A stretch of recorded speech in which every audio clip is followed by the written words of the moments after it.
गर्मी का मौसम शुरू होते ही धूप और तपिश हमें परेशान करने लगती है। हर कोई एसी या एयर कूलर अफोर्ड नहीं कर सकता और जो करते हैं इनको हैवी बिल्स परेशान करते हैं। लेकिन क्या आप जानते हैं कि कुछ सिंपल और पुराने तरीकों से आप अपने घर को बिना एसी के भी काफ़ी ठंडा रख सकते हैं। आज की वीडियो में हम बात करेंगे कुछ ऐसे ही असरदार होम कूलिंग हैक्स की। So let's start the today's video. अस्सलाम वालेकुम मेरी यूट्यूब फैमिली, कैसे हैं आप सब? उम्मीद करती हूँ कि आप सब ठीक ठाक होंगे। Welcome back to my YouTube channel. कुछ दिनों से पिछले वीडियोस में आप लोगों का बहुत अच्छा रिस्पांस रहा, इसके लिए बेहद शुक्रिया। और आगे भी इस तरीके से ही मेरे साथ आप लोग हमेशा जुड़े रहिएगा। तो चलिए वीडियो स्टार्ट करते हैं।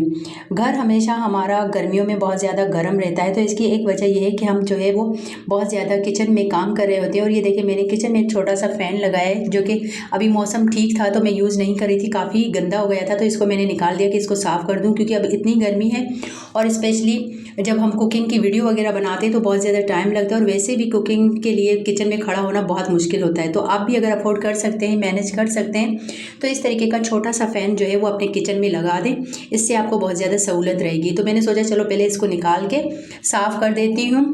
जब इसको यूज़ नहीं कर रही थी तो बस मेरी थोड़ी सी गलती की वजह से ये काफ़ी ज़्यादा गंदा हो गया था, बिल्कुल यूज़ नहीं हो रहा था।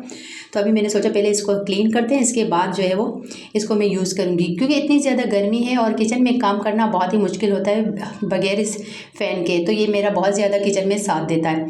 तो चलिए इसको पहले मैं सफाई इसकी कर लूँगी, इसके बाद जो है इसको दोबारा से फिट करके किचन में लगाऊंगी। इससे जो है वो आपकी एनर्जी वेस्ट नहीं होती और किचन में भी आप अपना काम जो है वो जारी रख सकते हैं। तो इस तरीके के छोटे छोटे काम जो है वो हम खुद भी कर सकते हैं और अपने काम को आसान भी बना सकते हैं, क्योंकि हमारा ज़्यादातर जो टाइम है वो किचन में ही गुजरता है और इतनी ज़्यादा गर्मी है कि किचन में बिल्कुल खड़ा ही नहीं हुआ जाता। और नेक्स्ट मेरी टिप यह है कि आप अपने किचन में या घर में एग्जॉस्ट फैन लाजमी लगाएं। एग्जॉस्ट फैन ये करता है कि घर के अंदर जो फंसी हुई गर्म हवा होती है उसको तेज़ी से बाहर निकाल देता है और इससे भी आपका घर जो है वो ठंडा रहता है। क्योंकि गर्मी के मौसम में गर्मी को हम कम तो नहीं कर सकते, लेकिन इसकी तपिश को कम करने के लिए हम कुछ देसी अपने जुगाड़ लगा सकते हैं। तो बस आपने अगर घर में या किचन में एग्जॉस्ट फैन लाजमी लगाएं, ताकि इससे आपकी जो गर्म हवा है वो बाहर निकल जाए और घर जो है वो थोड़ा सा ठंडा रहे। अब यहाँ मेरे किचन में जगह नहीं है कि एग्जॉस्ट फैन की, तो मैंने ये छोटा सा फ़ैन लगा दिया है, जिससे मुझे बहुत सहूलत रहती है और मैं कुकिंग के टाइम पे बिल्कुल भी जो है वो मेरी एनर्जी वेस्ट नहीं होती और थकावट भी फील नहीं होती। और आप बिना थके अपनी एनर्जी वेस्ट किए किचन में लंबे टाइम तक काम कर सकती हैं।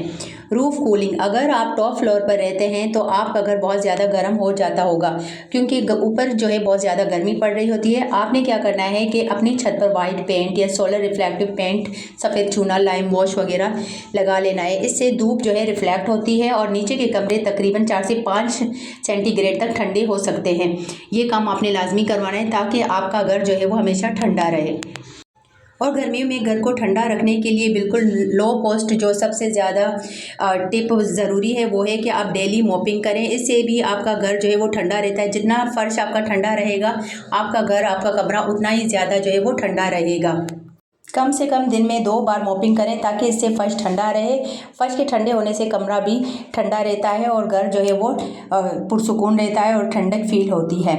और शाम के वक्त आप लाजमी मगरिब के या असर के बाद छत पर पानी का छिड़काव करें, इससे तपिश कम हो जाती है और जो नीचे के कमरे होते हैं वो भी ठंडे होते हैं। नेक्स्ट आपने क्या करना है, अपने घर को ठंडा रखने के लिए आपने DIY आइस कूलर फ़ैन बनाना है। जो भी आपके टेबल फ़ैन वगैरह होता है उसमें आपने जो है 2 बोतलें फ्रीज़ कर लेनी है पानी की। वो अक्सर आप यूट्यूब पे ऐसी जो है वीडियोज़ वगैरह देखते हैं, तो इनको लाजमी अप्लाई करें, इससे काफ़ी जो है फ़र्क पड़ता है।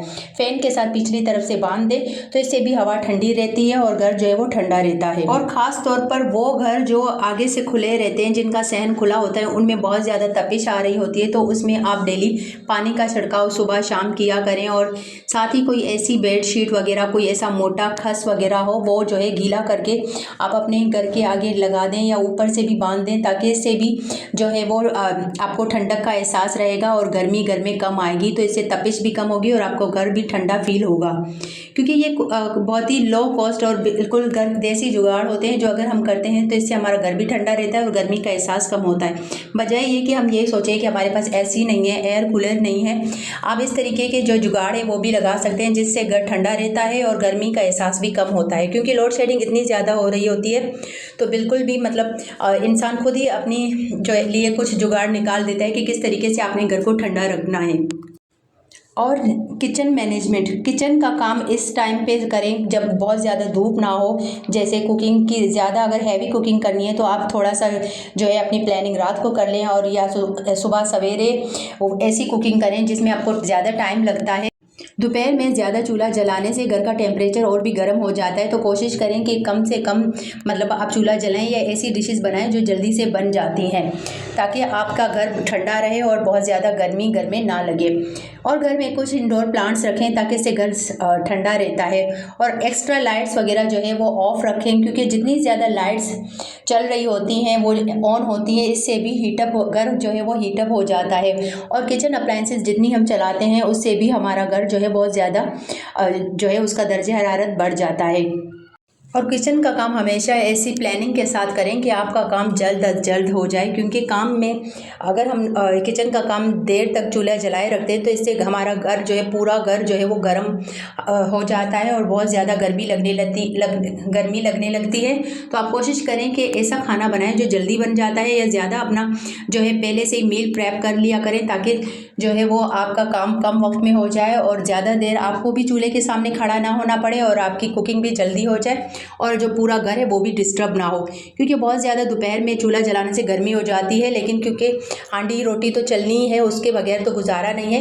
लेकिन थोड़ी सी प्लानिंग के साथ आप जो है अपने कामों को मैनेज करें तो दिन में जो है वो कम से कम जलाएं, या सुबह सवेरे हांडी बना लें या रात में बना लें, ताकि दोपहर के वक्त आपको भी किचन की गर्मी से जान छूट जाए और आपके घर वाले भी ये जो है वो मुशक्क़त बर्दाश्त ना करें। और कोशिश करें कि गर्मियों में दोपहर में ख़ास तौर पे हल्का फुल्का खाना खाएं, ताकि आपको जो है ज़्यादा हैवी खाने से भी बहुत ज़्यादा गर्मी लगती है।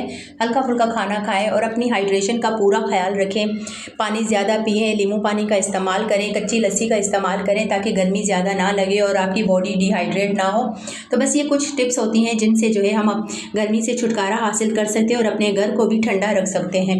और किचन के काम को भी हाथ के हाथ ही जो है निपटा लिया करें। जितना हम काम को छोड़ देते हैं फिर वो जो है ज़ाहिर है रोटी वगैरह पका ली तो इस तरीके से आटा वगैरह रहता है तो वो भी गंद हो जाता है। और किचन में साथ के साथ ही सफाई कर लिया करें, और जो बर्तन वगैरह होते हैं वो भी धो लिया करें, ताकि एक वक्त में ही आपके सारे काम हो जाएं और आपको गर्मी में ज़्यादा काम का प्रेशर ना हो।